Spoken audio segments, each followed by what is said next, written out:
The first thing you notice is not the silence, but the absence of interruption.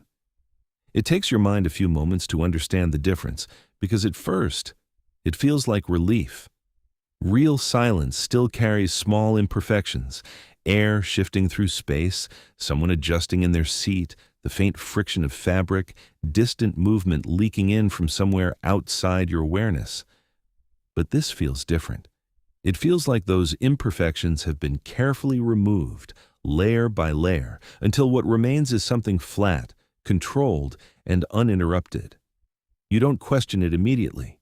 You're too tired to question things properly. You step onto the bus the same way you always do, guided more by habit than attention. The doors open, you step inside, tap your card, and move forward without really seeing anything. Your thoughts are still somewhere else, tangled in leftover fragments of your day. You don't notice the driver at first. It isn't until you have already walked a few steps down the aisle that something feels slightly incomplete, like a sentence missing its last word. The realization comes quietly. The driver didn't look at you, didn't acknowledge you. It's such a small thing, something you wouldn't normally care about, but now that you've noticed it, it lingers longer than it should. You resist the urge to turn back and check. There is no reason to. It doesn't matter. You keep walking. There are people on the bus, but the space between them feels deliberate. Each passenger occupies their own section, leaving careful gaps that are too consistent to be coincidence. It doesn't feel like people choosing comfort. It feels like placement. You don't consciously think this, not yet, but the thought exists in the background, forming slowly. You choose a seat halfway down, guided by the same quiet instinct that always leads you there. Not too close to the front, not too close to the back. A place that feels neutral, safe, controlled. You sit down and exhale, letting your body sink into the seat. For a brief moment, everything feels fine. Good, even. The absence of noise feels like a reward after a long day. Your shoulders loosen slightly, your grip on your phone softens, and you allow yourself to settle. But your body does not fully relax. Something in you hesitates, a small resistance that you can't immediately explain. Your breathing remains slightly shallow. Your muscles stay just a little tense. It's subtle enough to ignore, but not enough to disappear. You glance around, casually, the way people do when they aren't trying to look like they are observing anything. Your eyes move from one person to another, collecting details without focusing on them. You count them without meaning to. The number arrives in your mind before you realize you were counting it all. 12. You don't know why that feels important, but it does. It settles somewhere in your memory like something you might need later. You begin to notice them more clearly now. The old man near the front sits too straight, his posture rigid in a way that doesn't match his age. His hands rest on a cane, positioned perfectly between his legs, not angled, not relaxed, just placed. The woman by the window leans slightly, but not enough to suggest she is asleep, only enough to feel incomplete, like she stopped midway through a movement and never finished it. The teenager in the back has his hood up, his head tilted downward, but his hands are empty. There is no phone, no distraction, nothing that explains his stillness. A couple sits together, close but not touching, their bodies aligned in a way that feels intentional, as if they are mirroring each other without realizing it. A man stands near the rear door, despite several empty seats, his posture neutral, his gaze fixed somewhere ahead. No one looks at you. That part feels normal. You tell yourself it is normal, but the way they don't look at you feels consistent, like a shared decision, like they are all following the same unspoken rule. The bus begins to move. There is no shift in weight, no moment where your body adjusts to the motion. It simply starts smoothly, as if it had already been moving before you stepped inside. You notice it, but you don't react. Not yet. You reach for your phone, instinctively creating a barrier between yourself and everything else. The screen lights up your face, and for a moment, that small rectangle of light feels like safety. something predictable, something real. You scroll without thinking, your thumb moving automatically, but your attention doesn't stay there. It keeps drifting away, pulled by something you can't quite identify. The silence feels different now, not empty, not passive. It feels occupied, like something is maintaining it, holding it steady. You try to break it down logically, listing what should be there and isn't. No one is shifting, no one is coughing, no one is tapping on their phone, no one is breathing loudly enough to hear. Even the engine feels distant, like it has been pushed behind a wall. You glance at the teenager again. He hasn't moved, not even slightly. You focus harder, trying to catch something, anything, that proves he is real in the way people are supposed to be real. A blink, a twitch, a breath, nothing. Your stomach tightens and you force yourself to look back at your phone. Stop, you whisper under your breath. Just stop. You've been tired before. You've imagined things before. Your brain is probably exaggerating patterns that aren't there. You scroll again, but nothing registers. Words pass through your eyes without meaning. Images blur together. Time stretches in a way that feels uneven. You check the clock. 11:47 p.m. You look away, then back. 11:47 p.m. You lock your phone and unlock it again. 11:47 p.m. A faint unease settles deeper into your chest. That isn't right. It should have changed, even by a second. You look up at the overhead display. It's blank, not broken, not flickering, just empty. No stops listed, no route, nothing. The unease sharpens. You turn your attention to the window. The city outside should be familiar. You've taken this route before. You should recognize something. But everything looks slightly wrong. Not enough to call it out immediately, but enough to feel it. A building you think you've seen before, but the windows are arranged differently. A sign that almost makes sense, but the letters don't fully register. A street that feels too long, stretching farther than it should. You lean closer to the glass and see your reflection. For a moment, it seems normal. Then, you notice the delay. It moves a fraction of a second after you do. You blink, and it corrects itself instantly, as if nothing happened. You lean back slowly, your heartbeat quickening. You don't say anything. Saying it would make it real. The silence tightens again, pressing in around you. And then you hear it. A breath, not yours. Close enough that you feel it more than hear it. You freeze instantly, your body becoming aware of itself in a way that feels unnatural. Your breathing, your posture, the position of your hands, the way your shoulders are held, everything becomes deliberate, controlled. And then the thought appears. Don't look around. It is immediate and certain, arriving fully formed in your mind without any sense of origin. It doesn't feel like your thought. It feels placed, given. You swallow, your grip tightening around your phone as you stare straight ahead, at the seat in front of you, at the small imperfections in the fabric, at anything that keeps your eyes from moving. Because now you understand something instinctively. Looking is what triggers it, and you haven't triggered it yet. Not completely. You hold on to that idea, repeating it silently to yourself. Don't look, don't look, don't look. Time stretches further, becoming heavier, slower. Your thoughts feel like they are moving through something thick.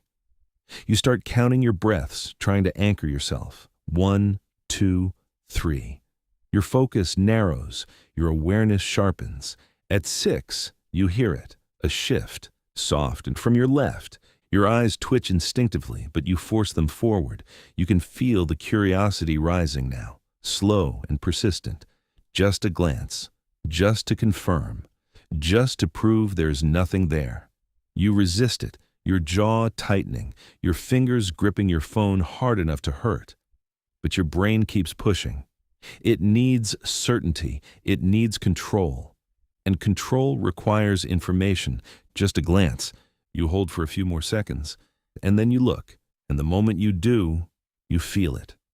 Not see it, feel it, something acknowledging you back. The moment you look, you understand that something has shifted in a way that cannot be undone.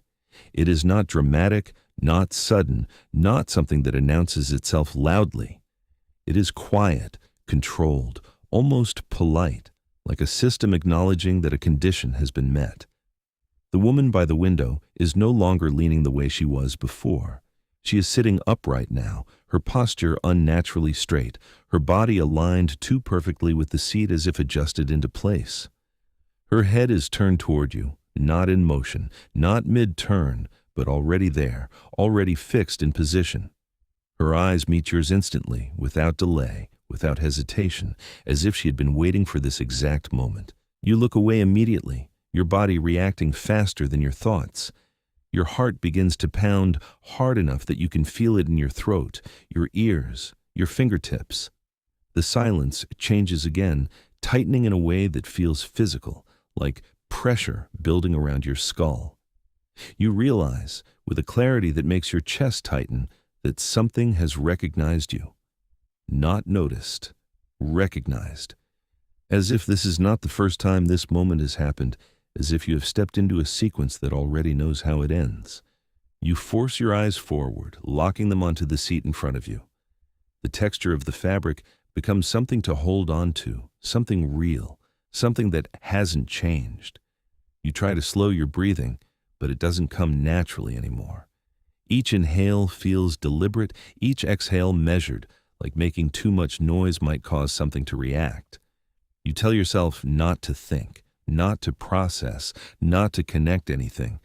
Just stay still. Just exist. Then you hear the voice. You looked. It is right beside your ear, so close that it feels less like a sound traveling through space and more like something forming directly next to you. There is no anger in it, no accusation, just confirmation. You don't turn. You don't even let your eyes shift. Every instinct in your body is telling you that acknowledging it any further will make things worse. Your throat feels dry as you whisper, barely audible. I didn't mean to. The voice pauses, as if considering your response, and then exhales softly. They never do. The word never settles heavily in your mind. It expands, connecting to something deeper, something you don't want to fully understand. Never means this has happened before. Not once, not occasionally, repeatedly, predictably. You feel a slow, creeping dread as the idea forms that this moment might not be unique, that it might be part of something ongoing, something cyclical. Your fingers tighten around your phone again, not for comfort, but because it is something solid, something that hasn't changed. You slowly tilt it upward, using the dark screen as a reflection. At first, you see nothing but your own faint outline. Then, something appears beside you. It doesn't move like a person. It doesn't shift or breathe or adjust. It simply exists, occupying space in a way that feels deliberate. You blink, and it is closer, not moving, just closer, as if distance is no longer something that applies to it. You lower the phone quickly, your hand shaking slightly. No, you whisper, more to yourself than anything else. Your thoughts begin to split, separating into layers. There is what you can see directly in front of you, and then there is everything else. Everything existing just outside your immediate awareness. And you know, with a certainty that makes your chest tighten, that the two do not match. The bus continues moving, steady and uninterrupted. You realize you have no sense of time anymore. It is no longer something you can measure. It stretches, loops, compresses. You don't know how long you have been sitting here, and the realization that you cannot answer that question feels more unsettling than anything else. You can look again, the voice says quietly, almost gently. You've already started. You don't respond. You keep your eyes forward, forcing yourself into stillness. The silence stretches, heavy and waiting. Then a new sound breaks through. A faint tapping from the front of the bus, slow, rhythmic. Tap, pause, tap, pause. You recognize it without needing to think. The old man's cane. But you never saw him move. You never saw him lift it. And yet the tapping continues, steady and controlled like a signal or a countdown. You're listening now, the voice whispers. You squeeze your eyes shut instinctively, but it makes everything worse. The moment your vision disappears, your awareness expands. You don't see them clearly, not visually, but you know where they are. You know how close they are. You know with absolute certainty that they are all facing you now, closer than they were before, closer than they should be. Your eyes snap open, your breath catching sharply. You stare forward again, refusing to move, refusing to look. But it doesn't matter anymore. You can feel them. Their attention presses against you from all directions, like weight, like gravity pulling inward. "They like that part," the voice says softly. "What part?" you whisper, your voice barely holding together. When you realize you can't stop noticing. Your chest tightens because it's true. Even now, even while staring straight ahead, you are aware of them. The woman to your left, the teenager behind you, the couple across the aisle. Their presence is no longer something you can ignore. It exists whether you look or not. "You can still fix it," the voice continues. Hope appears instantly, sharp and desperate. You grab onto it without thinking. "How?" you ask. There's a long pause, and when the voice speaks again, there's something different in it. Not emotion, not exactly, but something close to satisfaction. "You just have to act like you never looked." The idea settles into your mind quickly. It makes sense in a way that logic shouldn't. You straighten slightly in your seat, forcing your posture to relax. You pick up your phone again, unlocking it with careful, controlled movements. You begin to scroll. You don't process anything on the screen. The act itself is what matters. The appearance of normality. This is what you were doing before. This is what you are supposed to be doing. The tapping stops, the silence returns, but something feels different. Paused, watching. You continue scrolling, your thumb moving steadily. Seconds pass, or minutes, you can't tell. Slowly, almost imperceptibly, the pressure begins to ease. Your breathing steadies, your shoulders lower. For a brief, fragile moment, you think it might be working. Then, your phone screen flickers. Just once, a small glitch, and then the image changes. It takes your mind a second to understand what you are looking at. It's the bus, the same angle, but from behind you. You are in the frame, sitting exactly as you are now, scrolling, acting normal, and behind you, every single passenger is standing, not suddenly, slowly, at the same time. Their movements are perfectly synchronized, like a single action performed by multiple bodies. In the video, you haven't noticed yet. You are still scrolling, still pretending, still trying to fix something that is already broken. Your chest tightens as you watch your reflection in the screen begin to move. Your head is starting to turn. Again, the screen goes black.